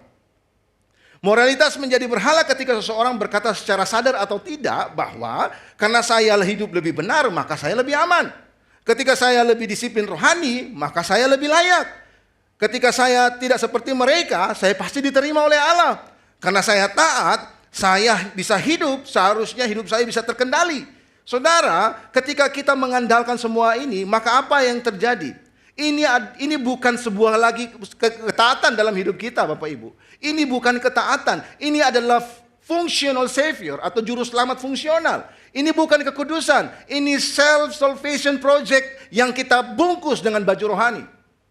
Ilusi moralitas adalah seseorang yang berpikir bahwa karena hidupnya tampak rapi, maka hatinya pasti lebih benar di hadapan Allah. Kita datang kepada Allah dengan membawa rentetan kesalehan. Kita datang kepada Allah dengan membawa rentetan ketaatan yang kita pikir bahwa itu akan membuat Allah lebih cinta kepada kita, membuat Allah lebih sayang kepada kita. Padahal semuanya itu adalah ilusi. Ketika kita merujuk pada fakta yang sama, maka apa yang kita temukan? Kita sementara datang dengan hati yang penuh dengan penerimaan. Di situ. Ketika ketaatan kita gagal, apa yang terjadi? Kita menjadi orang yang sensitif, menjadi agresif, menjadi marah. Ketika melihat orang lain tidak seperti kita menjadi hakim atas mereka. Itulah ilusi moralitas. Ilusi yang kedua, ilusi religiusitas. Jika ilusi moralitas membuat seseorang dapat berkata, aku cukup baik, maka ilusi religiusitas membuat seorang berkata, aku masih dekat dengan hal-hal yang berbau Tuhan lah. Ini adalah salah satu penipuan hati yang paling halus dan paling berbahaya. Karena ia tidak selalu menjatuhkan atau menjauhkan seseorang dari hal-hal rohani. Justru sebaliknya, ia bisa membuat seseorang tetap berada dalam sangat dekat dengan semua simbol, bahasa, ritme, aktivitas rohani, bahkan karunia-karunia rohani sekalipun. Namun saja hati mereka tetap jauh daripada Allah yang sejati. Seseorang bisa tetap datang beribadah, tetap berdoa, tetap melayani, tetap aktif dalam komunitas rohani, bahkan tetap dapat berbicara tentang Tuhan dengan sangat fasih. Ia bisa terlihat hadir secara lahiriah dalam semua hal yang tampak saleh. Namun semua itu cuma ilusi. Saya punya pengalaman Bapak Ibu. Dulu waktu masih, sekarang sih masih muda sih, gitu ya. Dulu waktu masih muda gitu, ketika melayani Tuhan sebagai hamba Tuhan, saya juga dipercayakan sebagai salah satu musisi di gereja untuk melayani gitu kan. Nah, pengalamannya begini. Ketika saya berada pada situasi pertemuan ibadah, saya tiba-tiba beralih fungsi sebagai seorang penyembah menjadi seorang kritikus ibadah, gitu ya. Ketika duduk sementara penyembahan begitu, worship sementara berjalan, kita sementara menyembah Tuhan. Ketika ada alat musik yang miss satu note gitu ya, mata saya langsung kebuka, gitu ya, langsung lihat gitu ya. Kebetulan saya juga seorang basis gitu ya. Kalau basisnya itu mainnya kurang groovy, mata saya akan terbuka, gitu ya, lihat begitu. Dari seorang penyembah berubah menjadi seorang kritikus. Saya pikir bahwa saya rajin beribadah, saya melayani Tuhan. Tapi apa yang terjadi? Sebenarnya itu adalah berhala pengakuan yang sementara saya bawa begitu. Secara implisit bilang begini, artinya begini. Ketika saya membuka mata dan melihat pemain musik yang salah, secara jujur saya sementara berkata, aku lebih baik dari dia. Secara jujur saya bisa berkata bahwa harusnya saya yang main di situ, begitu. Tapi tidak berhenti di situ saja Bapak Ibu Saudara. Mungkin kalau saya pengalaman itu. Ada juga mungkin seorang jemaat begitu ya. Kita mungkin beribadah begitu. Tiba-tiba masuk dalam ruang ibadah. Kita bukan lagi sebagai seorang yang datang menyembah dan menikmati Tuhan. Kita menjadi seorang akuntan gitu ya. Gitu. Mulai melihat, wah ini lampu berapa nih. Mulai melihat, wah ini LED-nya berapa gitu ya. Fokus kita sudah berubah. Kenapa?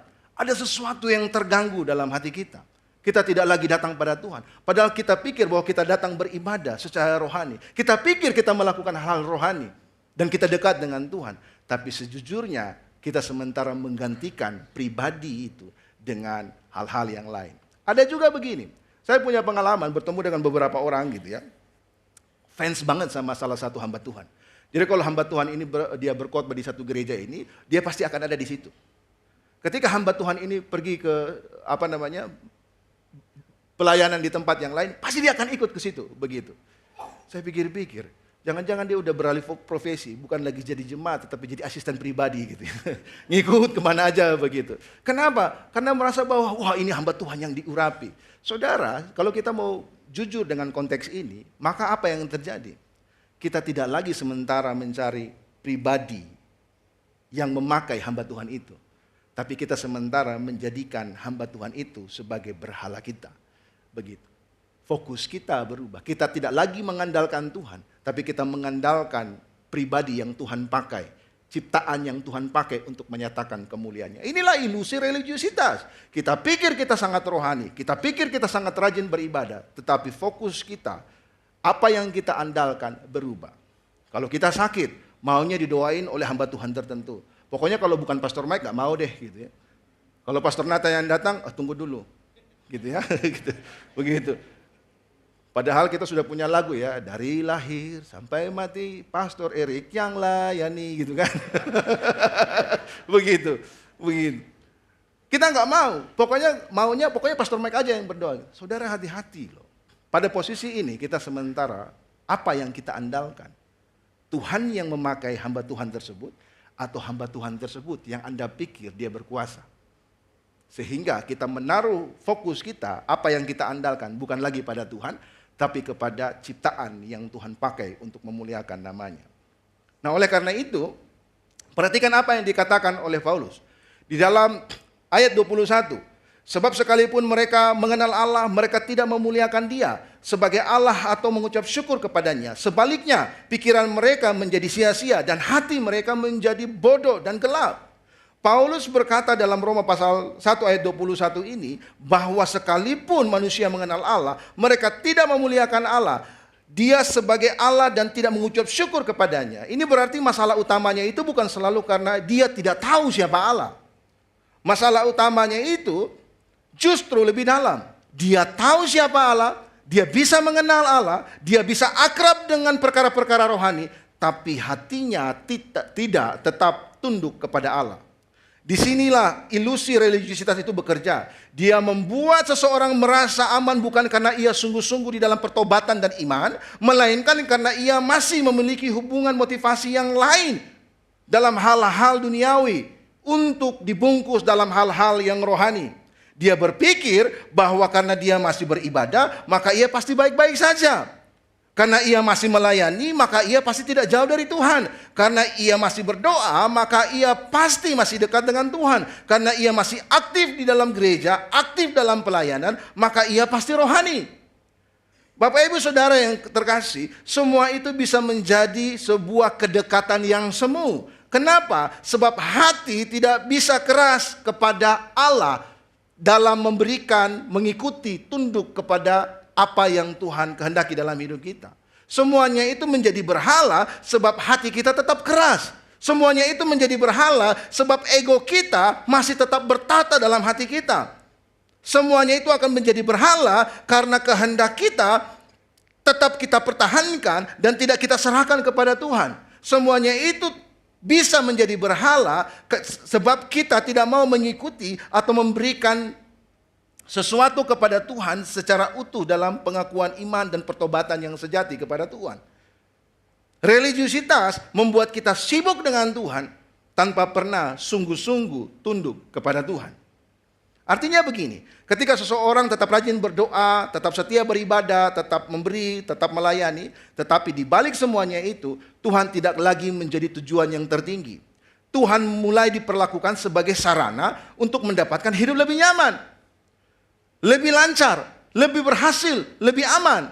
Pada titik itu, aktivitas rohani tetap ada, bahasa iman tetap ada, bahkan nama Tuhan tetap disebut. Tetapi hati sebenarnya sedang mengejar sesuatu yang lain.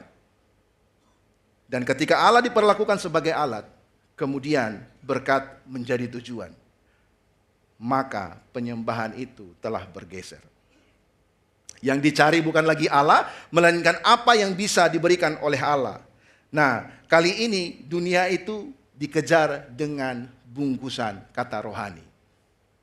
Saudara, dua ilusi besar hati manusia ini. Ilusi moralitas berkata aku cukup baik, ilusi religiusitas berkata bahwa aku cukup dekat dengan Tuhan. Pada hakikatnya mereka memiliki akar yang sama. Berhala diri. Aku masih memegang tahtanya. Saudara, berdasarkan apa yang Paulus sudah tunjukkan kepada kita, maka ini fakta yang tidak bisa dihindari. Hati manusia gelap. Kebenaran tentang Allah ditekan. Manusia menolak Allah dan menukarnya dengan berhala. Murka Allah nyata atas kondisi itu, Bapak Ibu Saudara. Artinya apa? Jika itu benar, jika hati manusia memang gelap, jika kita menekan kebenaran, dan jika murka Allah telah nyata, pertanyaan sederhananya adalah, siapa yang bisa selamat kalau kita semua hidup di balik topeng ilusi itu? Kita menekan kebenaran, kita memiliki hati yang gelap, dan murka Allah telah nyata. Siapa yang dapat selamat dari itu? Saudara, kita membutuhkan terang yang menghancurkan ilusi itu dan memulihkan relasi kita dengan Allah. Dan itulah yang Allah kerjakan di dalam Injil. Hanya Injil yang dapat menyelamatkan kita. Oleh sebab itu Bapak Ibu Saudara yang terkasih, kita masuk ke dalam poin yang ketiga, yaitu Injil yang terang. Disinilah puncaknya. Injil adalah kekuatan Allah yang menyelamatkan. Di dalamnya nyata kebenaran Allah. Artinya apa? Injil bukan sekedar alternatif religius. Injil adalah satu-satunya terang bagi hati yang gelap. Injil berdiri pada kontras dengan dua ilusi ini. Ilusi moralitas berkata, aku cukup baik. Religiusitas berkata, aku cukup rohani. Tapi justru Injil membongkar berhala hati kita dengan berkata, kamu tidak cukup baik. Kamu tidak cukup rohani. Kamu tidak bisa menyelamatkan dirimu. Kamu membutuhkan anugerah. Kontrasnya sangat jelas. Moralitas bersandar pada performa. Religiusitas bersandar pada aktivitas. Injil justru bersandar kepada Kristus. Moralitas berkata, lihat dirimu. Religiusitas berkata, perbaiki dirimu.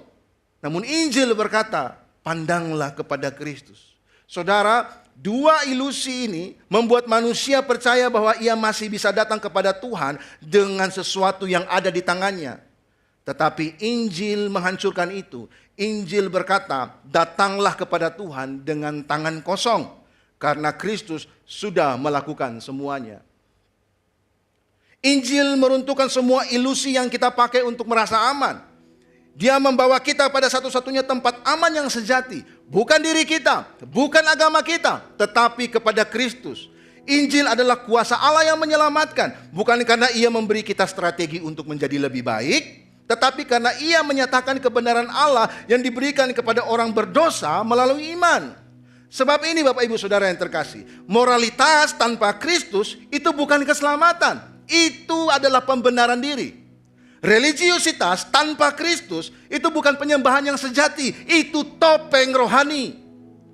Moralitas tanpa Kristus, kita bisa saja terlihat hidup tertib, punya standar, menjaga perilaku, terlihat baik di hadapan orang. Tetapi hatinya tetap tidak memuliakan Allah, tidak bersyukur dengan Allah, tidak tunduk kepada Allah, tetap berpusat kepada diri sendiri. Saudara, ini bukanlah kekudusan. Ini hanya versi yang rapi dari pemberontakan. Begitu juga dengan religiusitas tanpa Kristus. Kita bisa terlihat rajin ibadah, aktif pelayanan, fasih dalam berbicara firman, memiliki disiplin rohani, bahkan mungkin kita dikenal sebagai orang yang rohani. Tapi tetap hidup dari performa, mencari identitas dari pelayanan, merasa aman dari aktivitas agama, tidak sungguh-sungguh bersandar kepada Kristus. Ini bukan penyembahan yang sejati, saudara. Ini adalah topeng rohani. Dan Injil menghancurkan semuanya itu. Di dalam pasal 4 ayat yang ke-23 sampai 25, Rasul Paulus memberikan sebuah hal yang begitu indah bagi kita. Dan disinilah crash connection-nya. Kata-kata ini, yaitu hal yang diperhitungkan kepadanya, tidak ditulis untuk Abraham saja, tetapi ditulis juga untuk kita. Sebab kepada kita pun Allah memperhitungkannya. Karena kita percaya kepada Dia yang telah membangkitkan Yesus Tuhan kita dari antara orang mati. Yaitu Yesus yang telah diserahkan karena pelanggaran kita dan dibangkitkan karena pembenaran kita. Saudara, kata yang telah diserahkan di dalam bahasa aslinya menggunakan kata dasar yang sama yang kita temukan di dalam Roma pasal 1 ayat 24, 26 dan ayat yang 28. Paradidomi. Dalam Roma pasal 1, Allah menyerahkan manusia kepada dosa yang mereka pilih. Itulah murka. Tetapi Injil berkata sesuatu yang lebih dalam. Di dalam Roma pasal 4 ayat 25, Paulus memakai kata yang sama. Paradidomi. Kristus telah diserahkan karena pelanggaran kita. Itulah anugerah. Allah menyerahkan manusia kepada apa yang mereka pilih ketika mereka menolak Dia. Allah menyerahkan manusia kepada dosa yang mereka pilih. Itulah murka. Ketika Kristus diserahkan atas pelanggaran kita, itulah anugerah. Artinya apa Bapak Ibu? Kristus tidak menyelamatkan kita dari jauh. Dia masuk ke dalam realitas hukuman yang seharusnya menjadi bagian kita. Ini sangat penting. Kenapa? Kristus mengambil penyerahan yang seharusnya menimpa kita. Dia tidak hanya ikut merasakan penderitaan kita, dia tidak hanya berempati dengan kita, tetapi Kristus berdiri di tempat kita di bawah penghukuman yang semestinya kita terima. Kristus masuk ke dalam sejarah dunia. Kristus masuk ke dalam medan murka yang seharusnya menelan kita. Kristus masuk ke dalam paradidomi yang seharusnya menjadi bagian kita. Inilah Injil itu Bapak Ibu Saudara yang terkasih. Roma pasal 1 berbicara tentang murka Allah yang dinyatakan dari surga terhadap kefasikan dan kelaliman manusia. Lalu salib bilang, murka itu tidak hilang. Murka itu tidak dibatalkan. Murka itu bertemu dengan Kristus. Bukan karena Kristus berdosa, murka itu ditanggung oleh Kristus yang diserahkan bagi kita. Karena Kristus berdiri sebagai pengganti. Karena itu, ketika kita melihat penderitaan Kristus di atas kayu salib, kita tidak hanya melihat manusia yang jahat sementara membunuh orang yang baik. Kita tidak hanya melihat sistem politik yang begitu buruk yang menghancurkan orang benar. Kita tidak hanya melihat tragedi kemanusiaan. Kita melihat sesuatu yang jauh lebih besar. Anak Allah sedang meminum cawan murka yang seharusnya kita minum. Itulah sebabnya ketika dia berseru, ya Allahku, mengapa engkau meninggalkan aku? Begitu penting. Ini bukan sandiwara emosi. Ini juga bukan sebuah puisi religius. Ini juga bukan teater yang menunjukkan drama yang begitu indah. Bukan. Itu adalah momen ketika Kristus sebagai pengganti kita masuk ke dalam kegelapan, penghakiman, mengalami yang namanya judicial abandonment bagi kita. Disalib, Kristus menanggung murka Bapa agar kita dapat menerima pengampunan. Disalib, Kristus mengalami pengabaian yudisial agar kita dapat diterima oleh Bapa.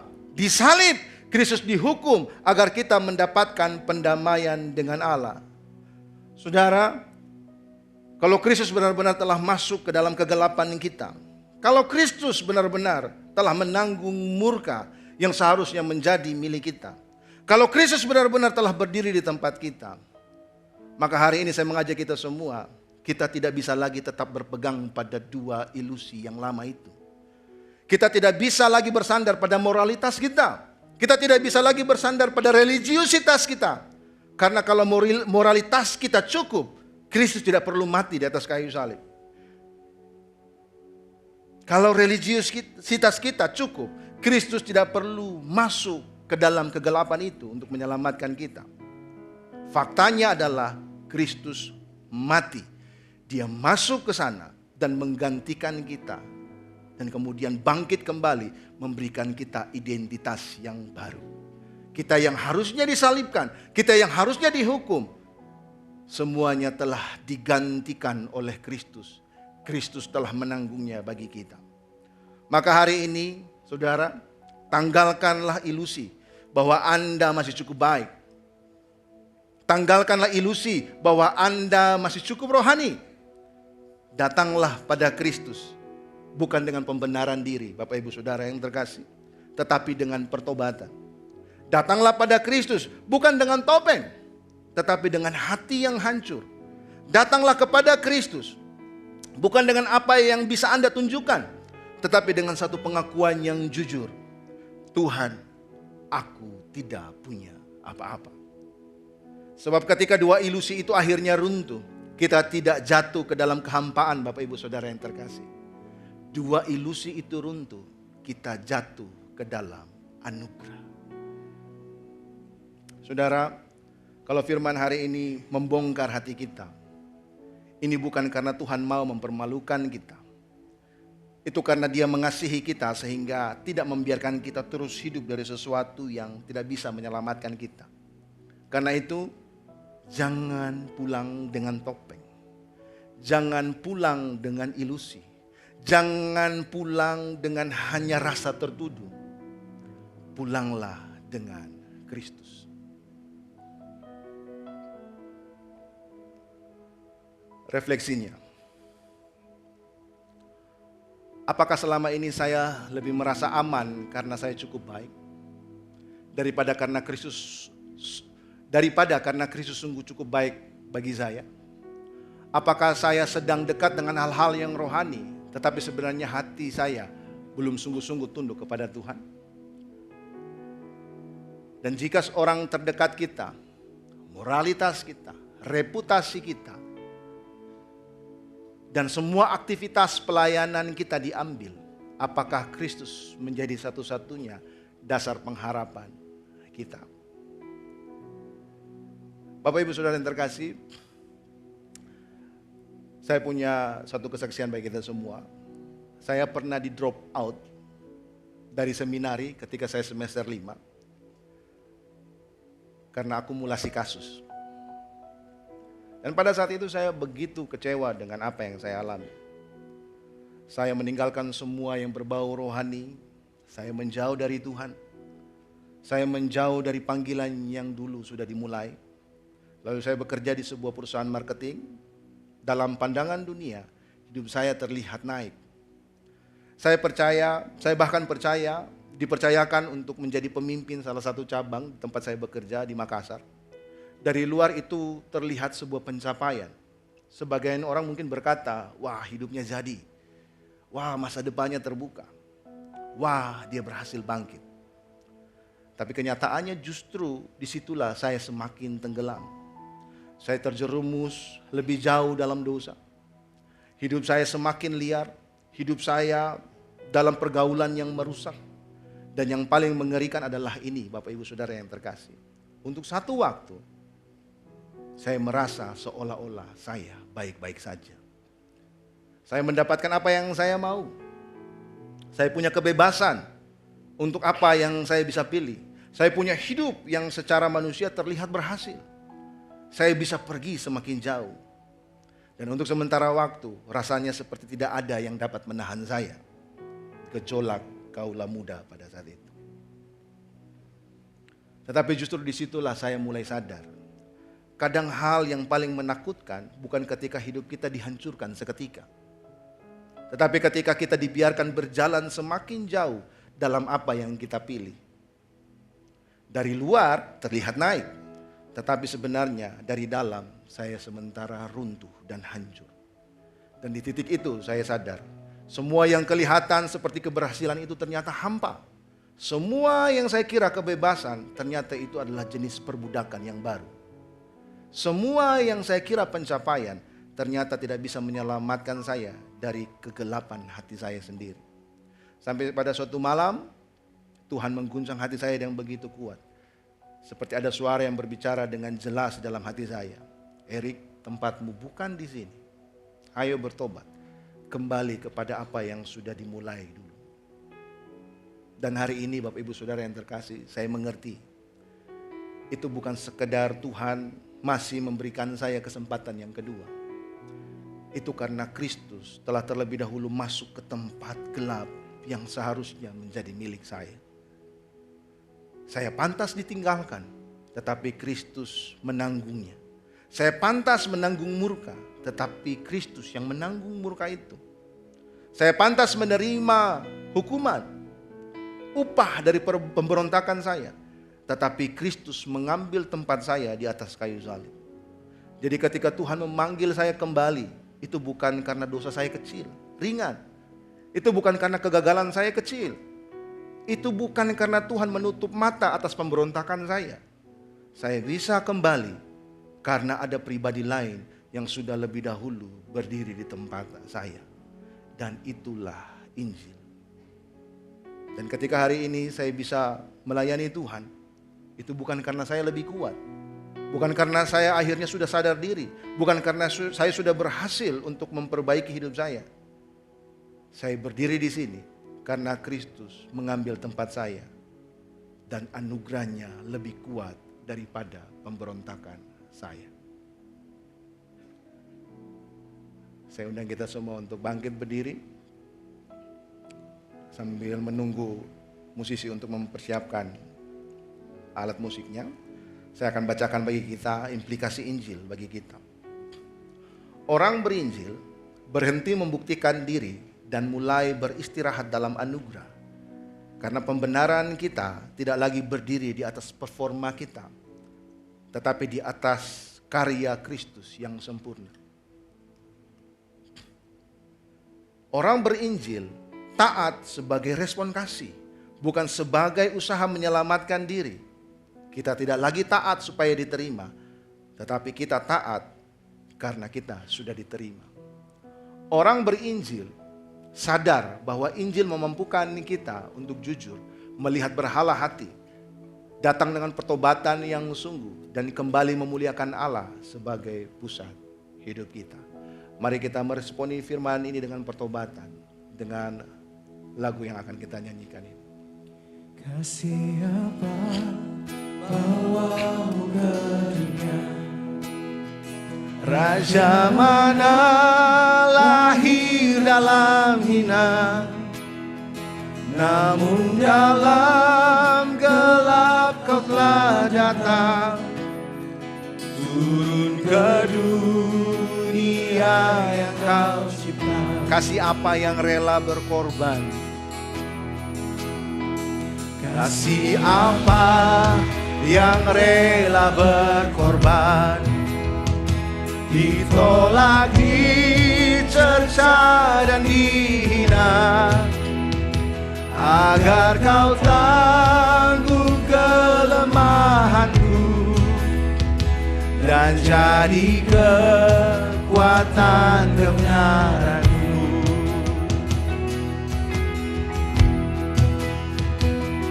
Oh, kasih seperti samudra, anugerah surgawi meliputiku. Puji Raja yang turun ke dunia dengan kasih seperti samudra.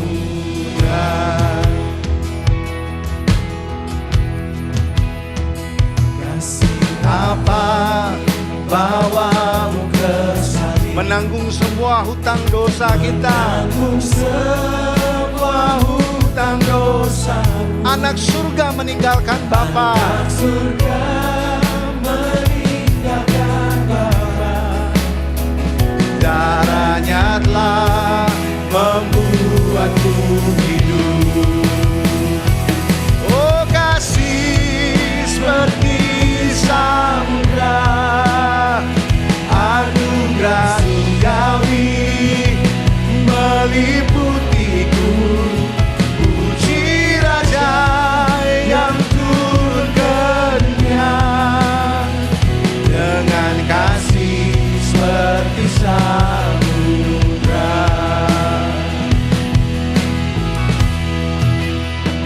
Kasih apa sangat murah hati, dengan kuasa datang menebusku, menghadapi kegelapan dan kubur. Bangkitkanku, jadikan milikmu. Bangkitkanku, jadikan milikmu. Bangkitkanku, jadikan milikmu. Oh, kasih seperti samudra. Oh, kasih seperti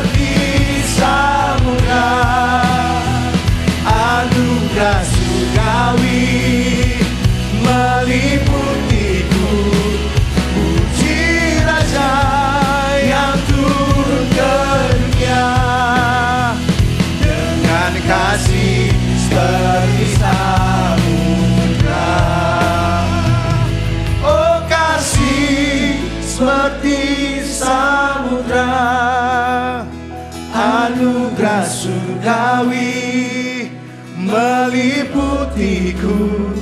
Puji Raja yang turun ke dunia dengan kasih seperti samudra, dengan kasih seperti samudra. Bapa kami yang baik, hari ini kami datang di hadapan-Mu Tuhan. Kami datang dengan hati yang telah diterangi oleh firman-Mu. Kami mengaku bahwa seringkali kami hidup di dalam ilusi. Ilusi bahwa kami cukup baik, ilusi bahwa kami cukup rohani. Padahal sebenarnya hati kami seringkali jauh daripada-Mu Tuhan. Ampuni kami ya Tuhan. Ampuni kami ketika kami menukar Engkau dengan hal-hal yang lain yang kami pikir bisa memberikan kami makna di dalam hidup kami Tuhan. Ampuni kami ketika kami lebih percaya diri pada diri kami daripada bergantung dan merendahkan diri kepada Kristus. Kami sungguh bersyukur karena Engkau tidak membiarkan kami binasa di dalam kegelapan kami Tuhan. Kami sungguh bersyukur karena Kristus telah datang sebagai pengganti kami. Ketika kami layak ditolak, Kristus justru mendapatkan penolakan itu. Ketika kami layak menanggung murka Allah, Kristus menanggungnya bagi kami. Bawalah kami kembali kepadamu Tuhan hari ini Tuhan. Hancurkan topeng kami, lembutkan hati kami, bangkitkan pertobatan yang sejati di dalam hati kami Tuhan. Dan ajar kami Tuhan untuk hidup hanya oleh Injil, hanya oleh anugerah, hanya oleh Kristus Tuhan. Terima kasih Tuhan. Di dalam nama Yesus yang telah diserahkan sebagai pengganti kami. Mari jemaat yang terkasih, arahkanlah hatimu dan tanganmu. Kita berdoa mengakhiri ibadah pada hari ini. Tuhan memberkati engkau dan melindungi engkau. Tuhan menyinari engkau dengan wajahnya dan memberikan engkau kasih karunia. Tuhan menghadapkan wajahnya kepadamu dan memberikan engkau damai sejahtera. Berkat dari Allah Bapa, kasih karunia di dalam Kristus Yesus Tuhan yang hidup, dan persekutuan yang intim bersama-sama dengan Roh Kudus akan senantiasa menyertai kita semua dari hari ini sampai kedatangan Tuhan yang kedua kali, bahkan sampai selama-lamanya. Mari semua kita yang percaya sama-sama katakan amin. Selamat hari Minggu, Tuhan Yesus memberkati.